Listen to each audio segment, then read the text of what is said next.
আর নির্বাচন পর্যন্ত এই জামাতের ব্যাপারে, জামাত ইসলামের ব্যাপারে একটু সজাগ থাকবে। প্রত্যেকটা ওয়ার্ডে ওয়ার্ডে যেন জামাতের মহিলারা না ঢুকতে পারে, ঢুকে আপনার আমার ভোটগুলো তারা কেড়ে নিচ্ছে।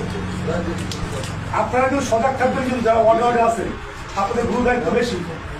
কোনো মহিলা কর্মীরা যেন আমার কোনো ওদের দলে না করে। আর জামাত ইসলাম সম্পর্কে আপনারা ওদের সাথে আমাদের বিন্দুমাত্র কোনো সম্পর্ক নেই।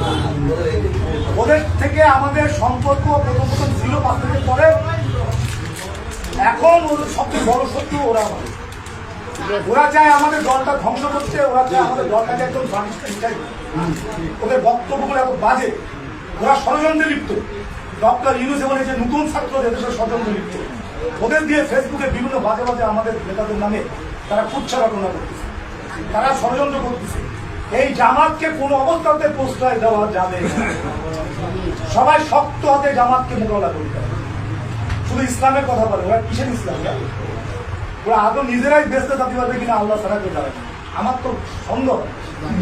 আমরা ইনশাল্লাহ যাবো, কারণ আল্লাহ পাক যা যা বলেছে আমরা তাকে পালন করি। ওরা 2 টাকা মানুষের দিয়ে সাহায্য করতে পারে। মানুষের কাছে টাকা নিয়ে ওই ব্যাংক ব্যালেন্স তৈরি করে, আর নেতারা বড় বড় গাড়ি চলে, আর ইসলামের বড় আর ওই কর্মীদের কাছে 500 টাকা 400 টাকা 500 টাকা নিয়ে ও টাকা তৈরি করে, টাকা পাহাড় তৈরি করে, তারপর ব্যাংক বিমা এসব তৈরি করে নিজেরা বিলাসিতার মধ্যে চলে। আমরা তো কাজ করি, আমরা কষ্ট করে আমরা জীবনযাপন করি, আমাদের নিজের উপার্জন দিয়ে আমরা গল্প করি। আর ওরা তো বিভিন্ন কর্মীর কাছে টাকা নিয়ে নিয়ে নিয়ে নিয়ে নিয়ে নিয়ে নিয়ে নেতারা চলে। আমাদের নেতারা ওই বিভিন্ন কর্মীদের চাঁদের নিয়ে চলে। আমাদের দল বিভিন্ন